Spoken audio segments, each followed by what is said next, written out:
Le Mans.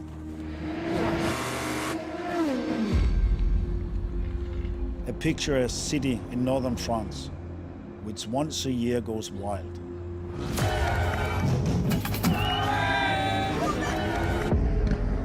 The 24 Hours of Le Mans. The world's oldest and most prestigious endurance race. The toughest challenge in motorsport. Its handprints have made an unforgettable mark in the pavements of the city's downtown. I'm lucky to have raced there 18 times, winning in 3 decades. And with every race, win or lose, they hold a very special place in my heart. What makes Le Mans so special is the different sounds. It's the colour, it's the glamour, it's the excitement. It's a festival, Le Mans. It's not just about a 24-hour race. Le Mans stands out as one of the greatest races in the world. Well, it's a very special part of the history of motorsport.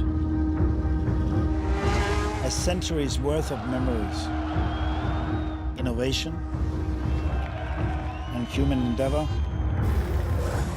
is at the heart of this grueling race. The ultimate test of mental strength.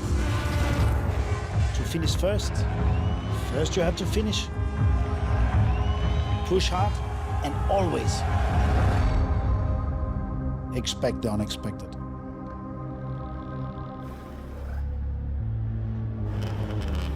The 24 Hours of Le Mans. An intense, high-action, full-speed, twice-around-the-clock race that starts at 4 p.m. on Saturday, runs through the night, and finishes 4 p.m. on Sunday with over 250,000 fans in attendance. First race was held in 1923 at Circuit de la Sarthe. Nowadays, the 13.626 kilometer track includes 31 corners, with average speeds in excess of 240 kilometers per hour. In this, the centenary year, 186 drivers, 62 cars across 26 teams will race in 3 different classes. It's 3 races in one. 3 drivers rotate per car. With simple math, the car covering the longest distance in 24 hours wins Le Mans. No driver is allowed to race more than a total of 14 hours, with each period in the cockpit being maximum 4 hours. Porsche is the manufacturer with the most victories. Fellow Germans, Audi has 13, with Italian outfit Ferrari on 9. More than 80% of the lap is spent on full throttle, depending on traffic, with the highest recorded speed of over 400 kph achieved on the 6-kilometer Mulsanne Straight in 1988. An incredible 397 laps won the 2010 edition. That's a distance of 5,410 kilometers, a record that might never be broken. It's the world's oldest endurance race, and trust me, it's the ultimate test.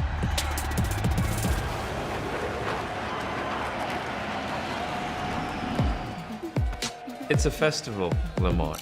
It's not just about a 24-hour race. It's just so special.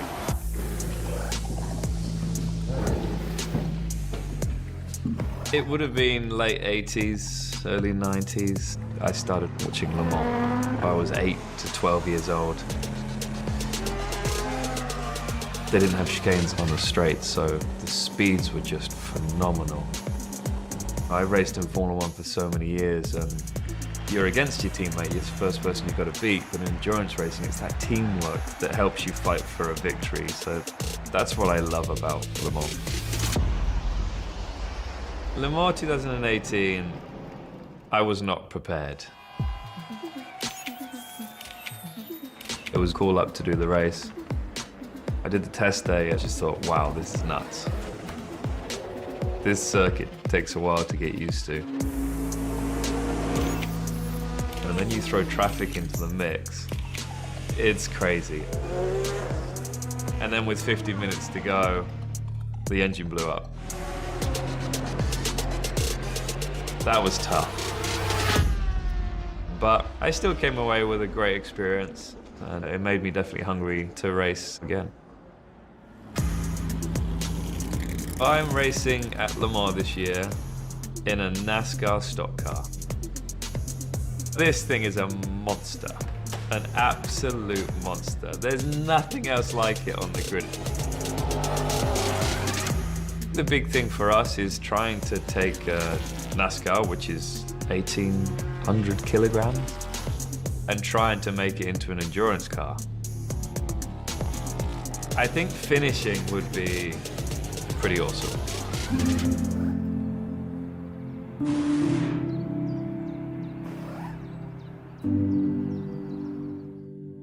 My dad was a racing driver, so I grew up playing around in the paddock of the circuits around in Denmark. So I'm literally born into it, I think you can say. I think I drove my first meters in a kart when I was about 8 or 9 years old, and I was immediately hooked. Le Mans already rang a bell when I was a little kid.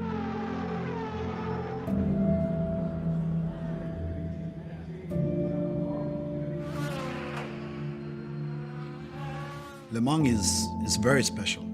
You already start to prepare months before the race. People traveling from all around the world. You feel the heritage history of the place.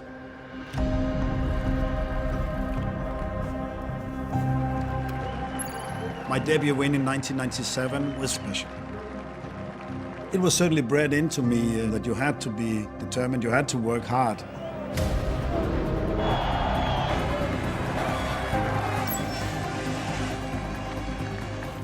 To be successful at Le Mans, there's no shortcut. You need to be both physically and mentally very, very fit.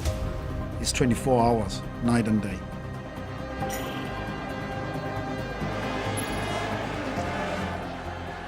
For any driver winning at Le Mans, it's a dream, it's an ambition, it's a goal.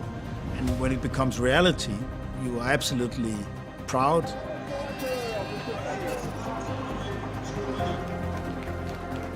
To be on the podium at Le Mans, to me it's absolutely beautiful.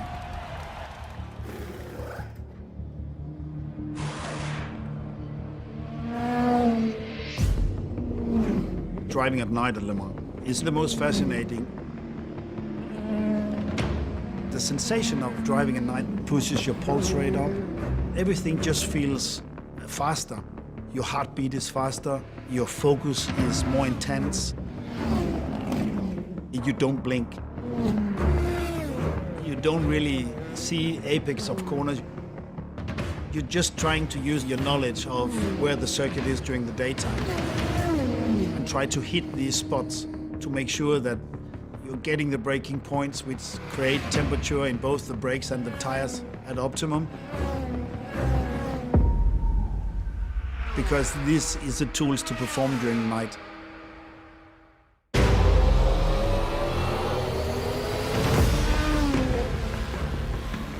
They have reflective markers on the braking points, but yeah, I know they are there, but that's not what I'm looking at. I'm looking into the corner when I'm braking.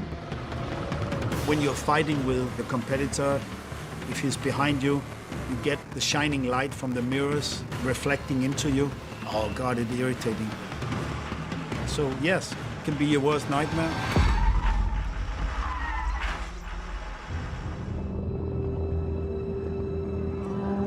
The favorite time at Le Mans for many drivers, including me, has always been happy hour, when you have the sunrise in the morning.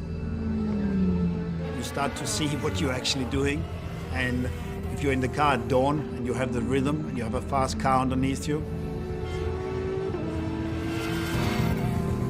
there's nothing better.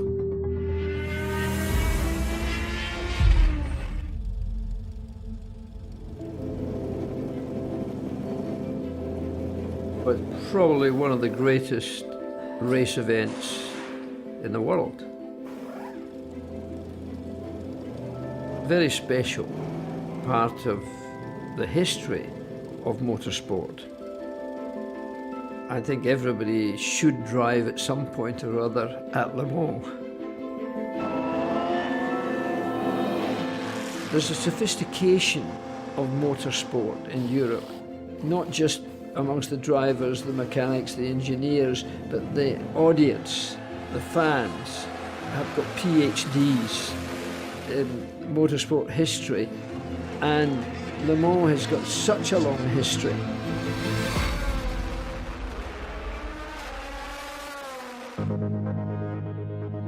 Going to Le Mans was an exciting thing for me also because my brother had raced at Le Mans. So therefore, Le Mans was an important element of my little life outside of anything to do with motor racing. I'll never forget seeing Stirling Moss always being the fastest to get across the track and into the car and gone before everybody had really got themselves started.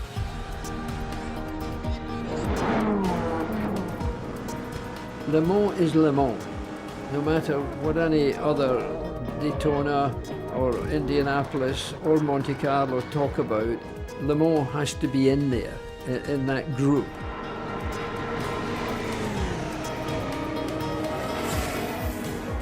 It's a blue chip event, and it's colourful, it's glamorous, it's exciting, and that's what motor racing is.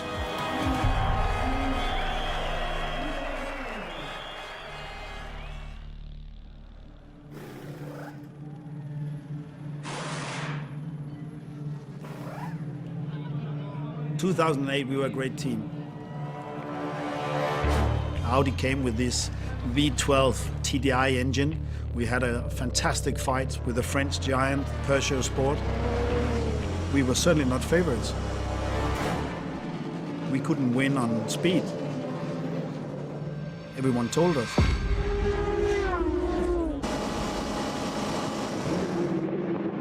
The opening stints from the Peugeot, I think Magnus was losing 3.5 seconds the first lap, 3 seconds on the next lap. So, boom, they were gone. We wanted desperately to win. So everyone was kind of putting competitive pressure within each other of the team in a very positive way. Peugeot felt good. And then we got a bit of rain. With Peugeot having the closed cockpit car with the windscreen wiper, they were challenged at times, and that creates a bit of poor visibility. Being in an open cockpit that year certainly played to our advantage. I think we got the lead around 4 or 5 a.m. in the morning. And then the lead still changes 3 or 4 times after that. It was a very intense battle. The lead changes created so much drama.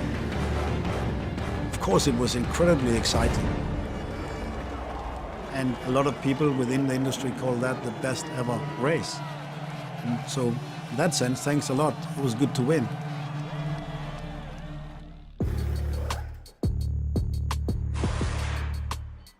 I'm Jamie Chadwick, a British racing driver, and I'm a 3 times W Series champion.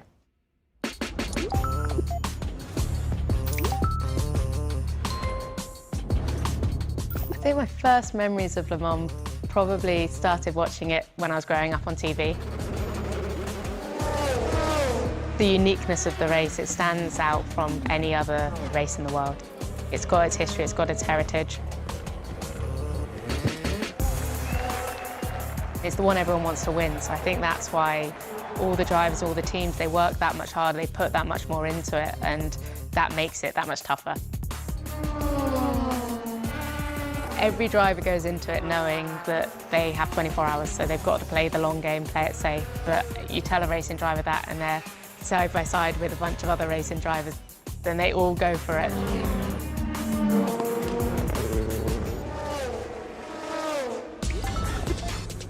What's quite unique about the Le Mans circuit is how long the Mulsanne Straight is. That brings a bit more focus on top speed and making sure you can get the most straight line performance out of the car. There's a lot of very memorable moments. I think the one that stands out for me was Toyota leading the whole race and then on the last lap, stopping. And you have to cross the line to finish the race. So they lost the race on the last lap of the race, which after 24 hours, I cannot imagine how heartbreaking that must be. Ever since I started in the sport, it's a race that I've looked at and it's definitely on the bucket list, so one day I'd love the chance to compete for the Le Mans 24 Hours.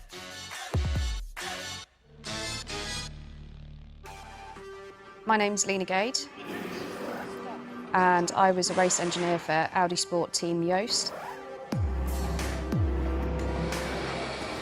Le Mans for me, it means a huge amount. I competed there over 9 years. There's no other race like it in the world. It's super demanding for the car crews. You know, sort of every 45, 50 minutes, the car comes back in, and either it's just taking fuel, or it's taking fuel and tyres, or it's taking fuel, tyres and a driver. So they're always active at that point. It's physically quite demanding. I won Le Mans 3 times outright. The favourite has got to be the 2011 one because it was the very first time I was leading a car at Le Mans. The race itself, I remember being really high pressured. We had to fight 4 other Peugeots, which were dominant and certainly had been very fast through the night. We were the last Audi standing. It was all or nothing at this stage.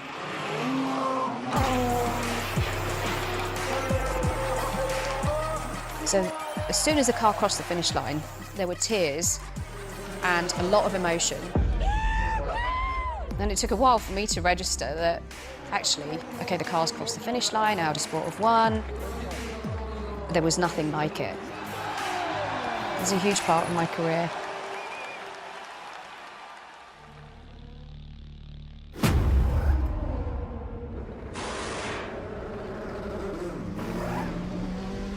Coming 4th gear, 5th gear up the pit straight, going uphill towards Dunlop, hitting the brakes hard.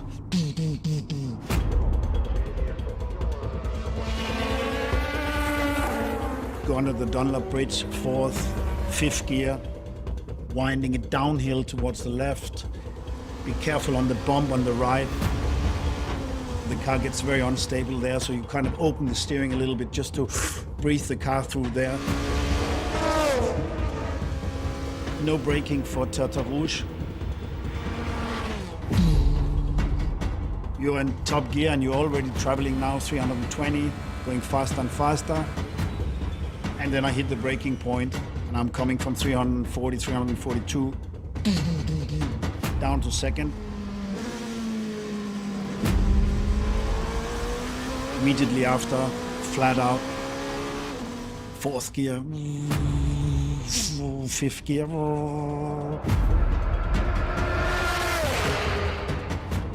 And it's a lovely, easy left-hand curve going into the last part of the Mulsanne straight. But I remember that sensation of going down towards Indianapolis was really fantastic to look ahead. Up to 4th gear, back to 2nd. You go flat into the next one before the long curving Maison Blanc. It's very difficult to get the braking right going into the Ford chicane. Boom, accelerating out. Boom, boom, boom. That was one lap at Le Mans.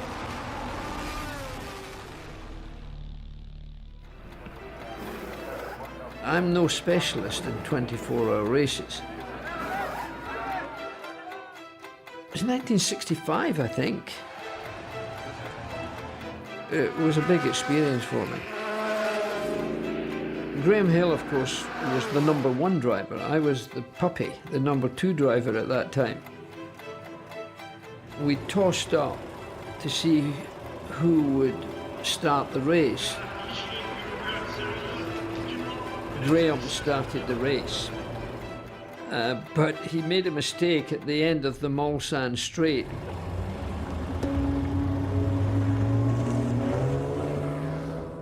He got it out of the sand, but it destroyed some of the technology, and it therefore ran at a much slower rate than it should have done.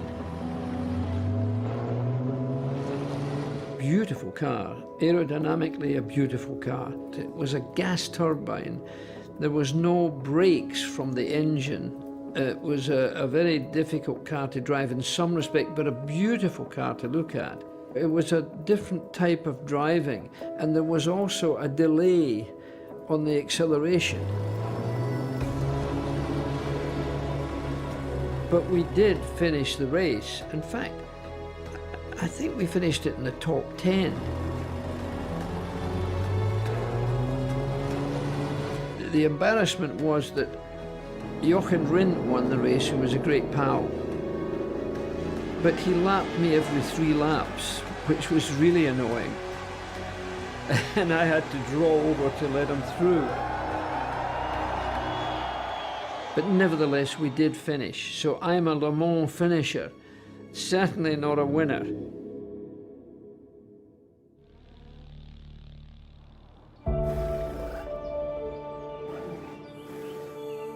Le circuit a beaucoup évolué parce qu'au départ, c'était vraiment sur la terre et tout ça, que maintenant c'est autre chose. Il a fallu le créer et je pense que c'était des passionnés de l'automobile et c'est pour ça que ça a eu lieu. Je m'appelle Annie-Charlotte Vernet, j'ai fait 10 fois les 24 heures du Mans et je suis détentrice du record de participation. C'est mon grand-père qui était un des fondateurs, puis ils étaient 5. Et mon père a été vice-président de la CO pendant plus de 30 ans. Donc, si vous voulez, tous les ans, j'allais avec lui aux 24 heures. Et je disais toujours à mon père, de toute façon, un jour, je le ferai. Et il me disait, oui, oui, on verra, on verra. Et puis un jour, il a ouvert le journal et il a vu première de Charlotte Vernet. Voilà.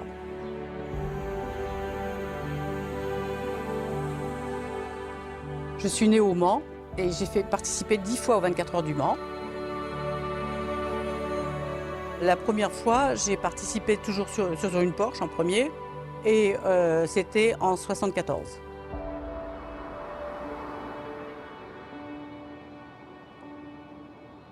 J'ai fait 9 fois sur Porsche et 1 fois sur Rondeau. Et j'ai gagné en GT en 78.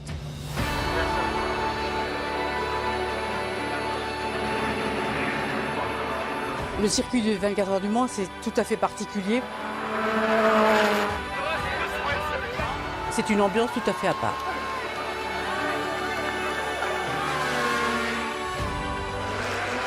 Je viens tous les ans et j'avoue que c'est le plaisir de l'année.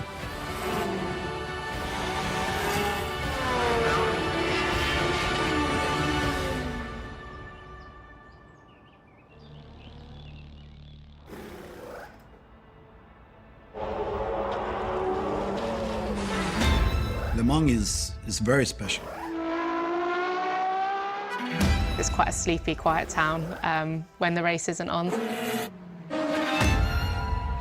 When we all go there for that 1 week, it's such a buzz. It's a blue chip event. It's an amazing atmosphere. It's colourful, it's glamorous, it's exciting. The buzz around Le Mans is huge. It's a great atmosphere to be a part of.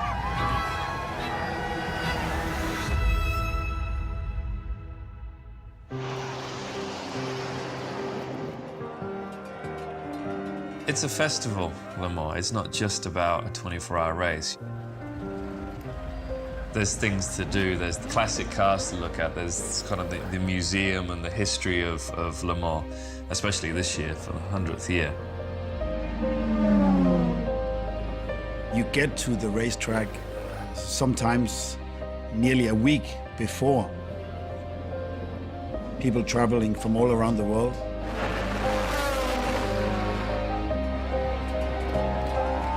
You get a lot of people from France actually coming along because it's such an iconic race for the French.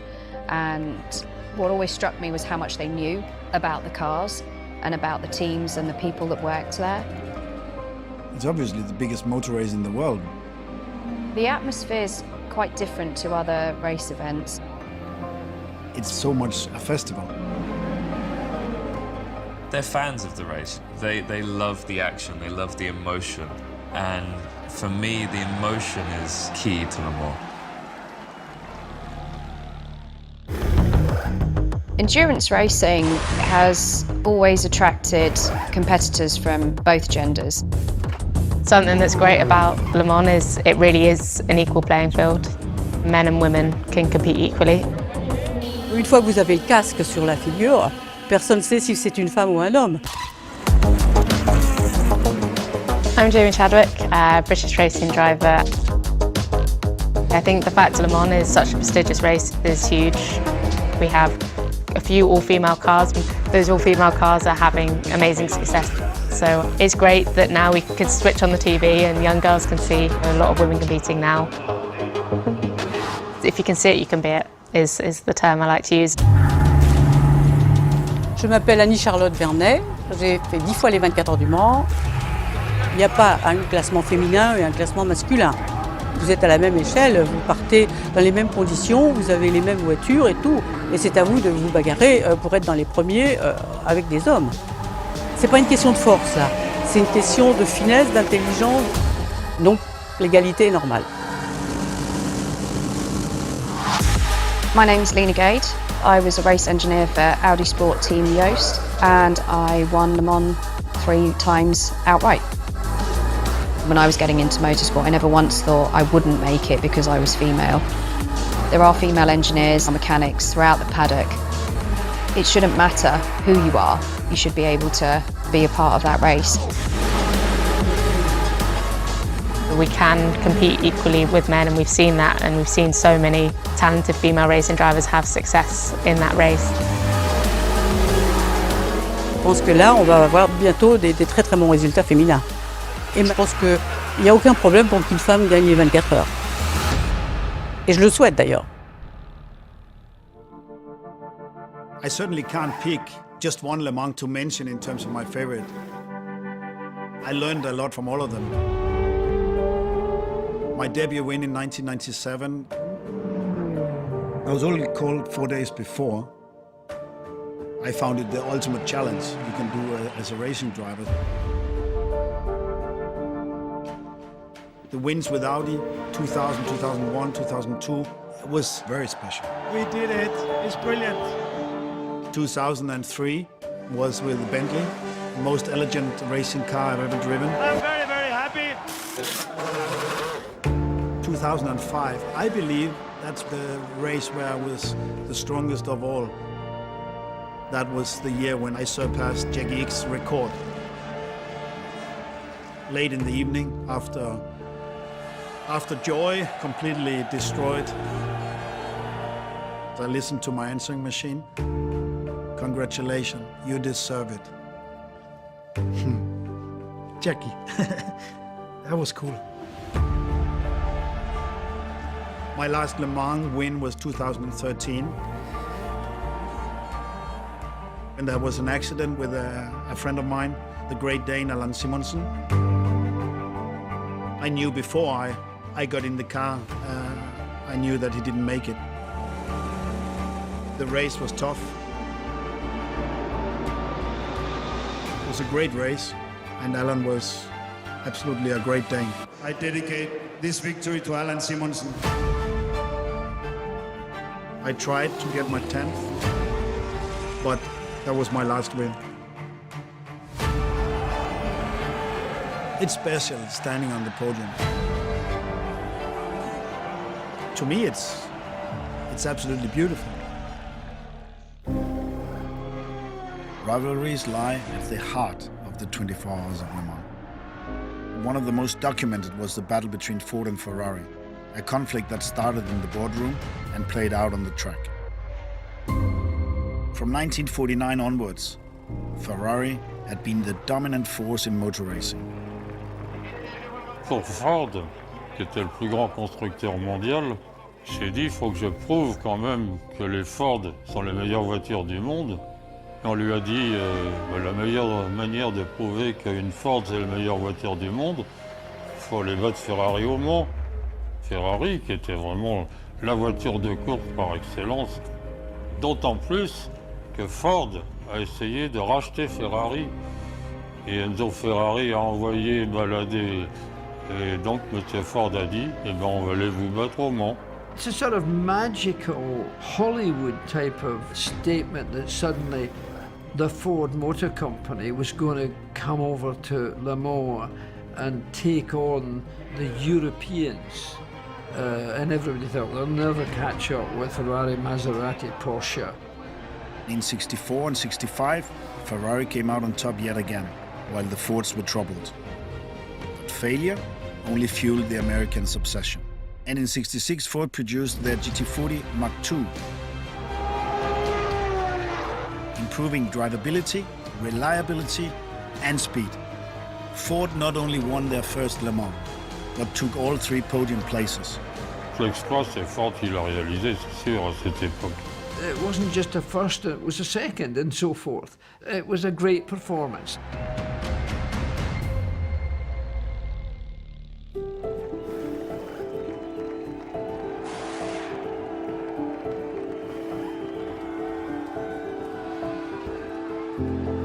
Aussi bien pour un pilote, pour une écurie que pour une voiture, arriver déjà à terminer les 24 heures du Mans et en plus à les gagner, c'est un exploit exceptionnel qu'on peut difficilement reproduire.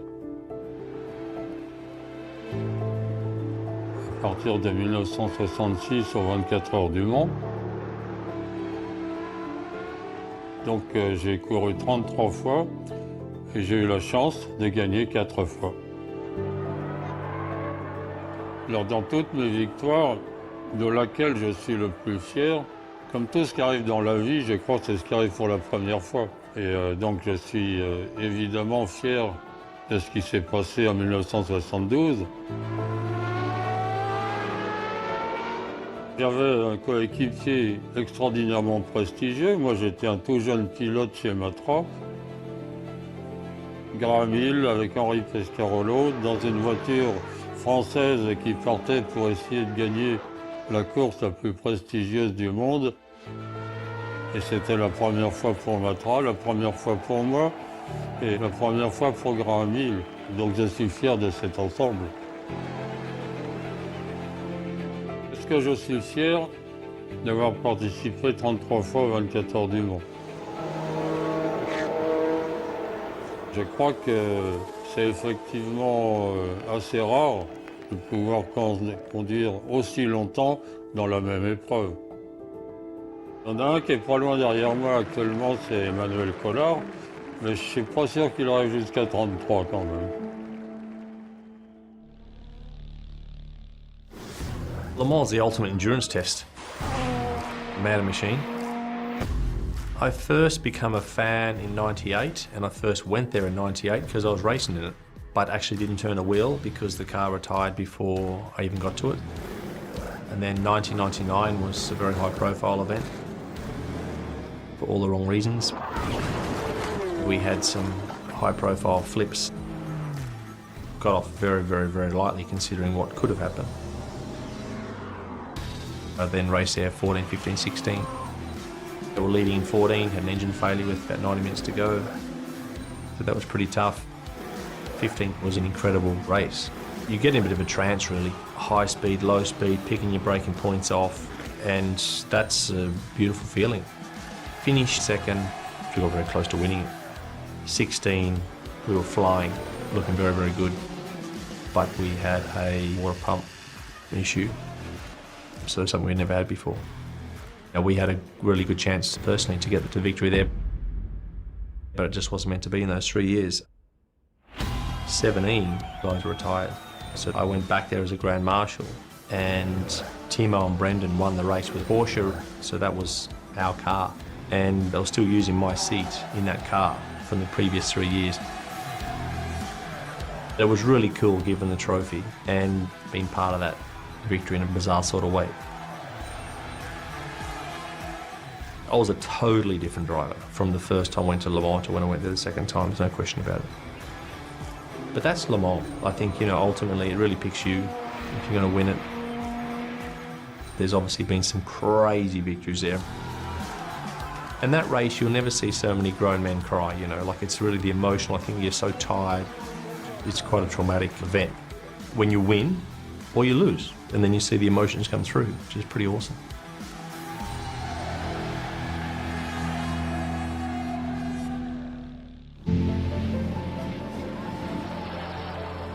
It's the world's greatest race. It was probably the first race I ever heard of when I was a kid. I used to listen to it on my crystal radio at prep school. It was before TV, because my hero was Sterling Moss in those days.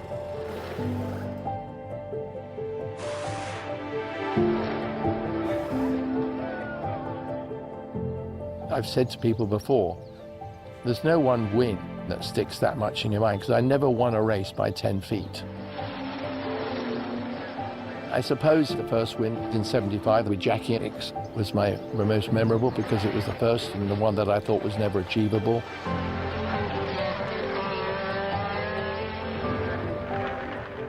I think that was the most amazing.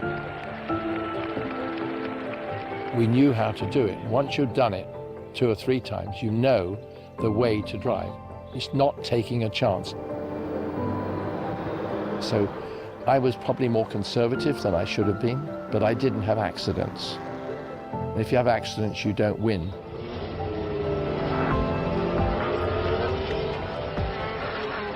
I don't think there's anything I regret about Le Mans at all. I have wonderful teammates. My association was always with Jackie in most situations. Jackie, to me, was always better than me, although I think by the end of our time, I got very close to him, and overall, I don't think I ever let anybody down. Never did I make a mistake. I think I was a good team member. That's probably the best way to put it. What a horrible bloody name to have, isn't it? The best team member, but I think I was okay.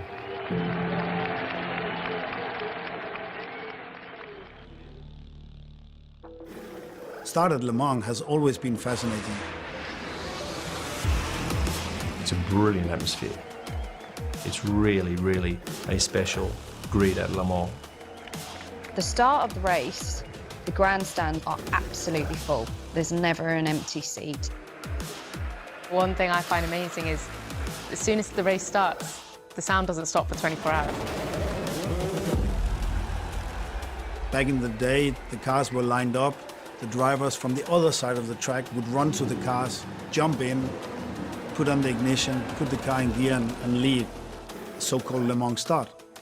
Until in 1969, when Jackie X slowly walked to his car.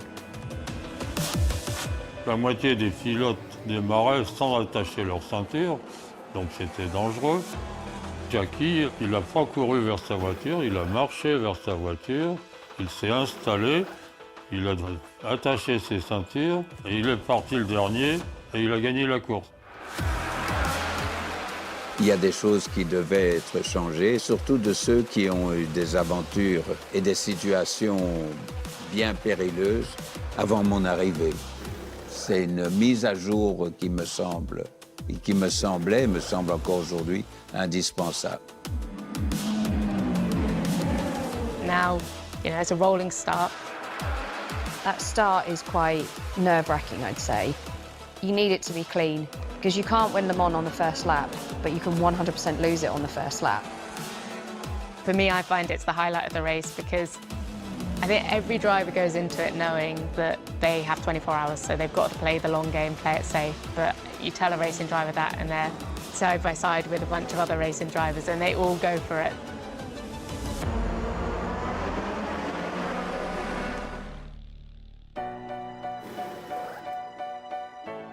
If you're into motorsport, most people have heard of the Le Mans 24 Hour, there's no question about that.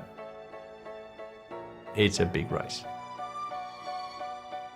I'm Mark Webber.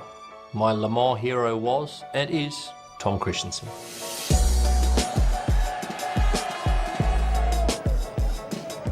I didn't have a Le Mans hero growing up, but I think once I'd competed in the race, naturally there's not many other drivers you can look up to more than Tom Christensen.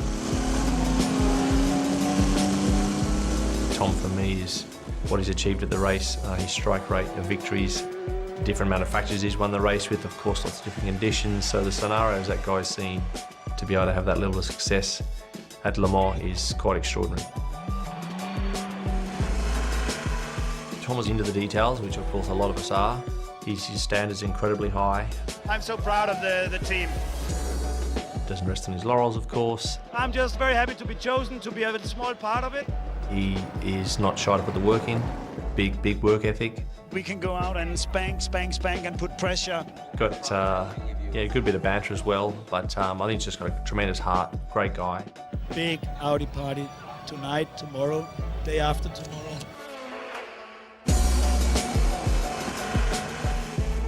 You know, he rarely put a wheel wrong, obviously, so if you know when he's behind the wheel, you just know that, you know, the car's in good hands, the team is in good hands.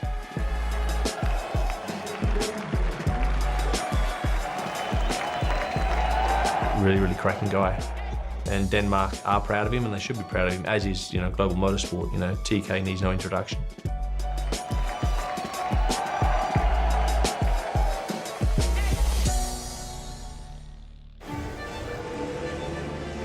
For any driver winning at Le Mans, it's a dream to be successful.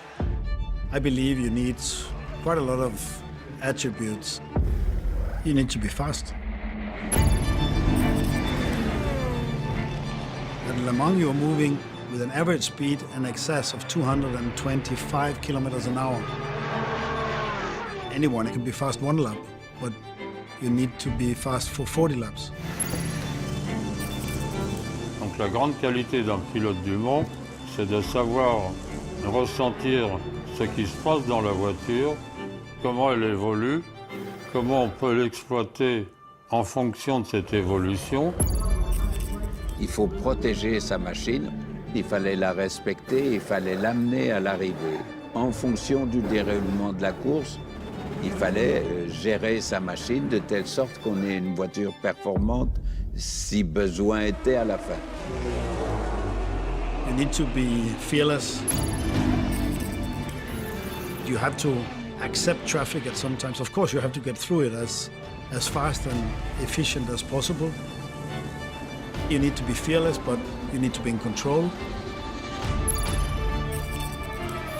You have to be in top form physically. In braking over 5 Gs, you put more than 100 kilos on the brake pedal, so you need to be in good physical condition.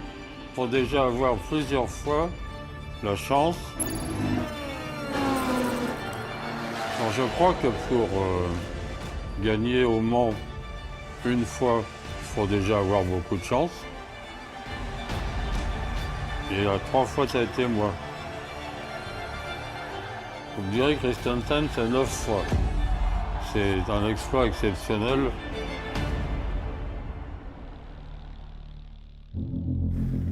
Hi, I'm Howden Haynes, race engineer for Audi, 9-time Le Mans winner. Le Mans is basically used as a showcase and a development platform. It's grueling, it's intense. There's a lot of things that we take for granted on our road car. Things like fog lights, windscreen wipers, seat belts. All of these have origins that date back to the early times of Le Mans. So here we are with the Jaguar era at Le Mans, the brake disc innovation. The guys here at Jaguar took that technology and developed it onto their road cars. And basically from that point onwards, discs and pads have featured on every car. Late 1970s, Porsche brought turbocharger technology, and it's basically compressing the air, forcing more air into a much smaller engine capacity, producing more power efficiently. Early on in the Audi R8 program, 2001, we saw direct injection that was brought into the mix. 2012, we see the start of the hybrid era. This kind of changed how we as engineers worked at Le Mans, this whole hybrid period. Before that, it was more about tyres and engines. And from this point onwards, it was all then about the hybrid power. And if the hybrid wasn't good enough, you were just throwing away seconds. So it was more about energy efficiency, energy usage, and maximising that. Technology is everything. You're racing for 24 hours, around the clock. So every tiny little detail goes into that overall package to make that overall win.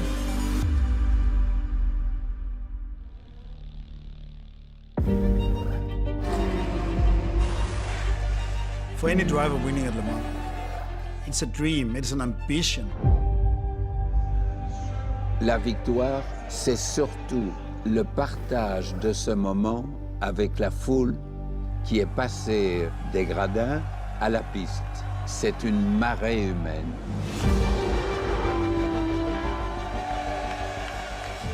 Et pour le 100e anniversaire des 24 heures du Mans, Pierre Fillon a décidé de faire par un organisme très célèbre en France, la Monnaie de Paris, une coupe absolument extraordinaire.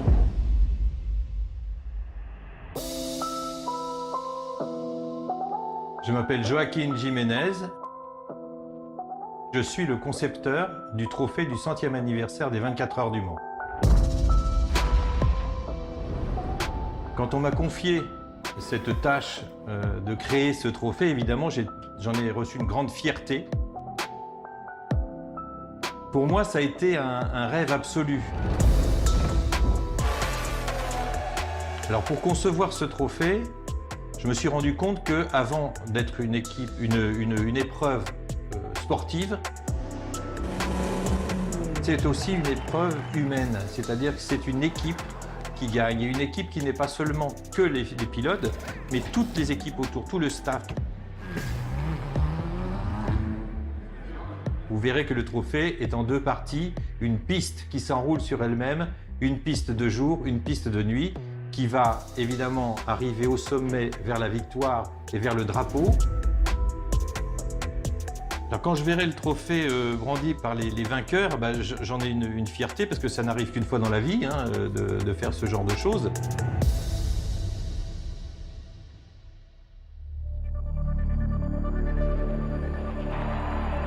For the past century, Le Mans has had one day nearly every year dedicated to a singular pursuit.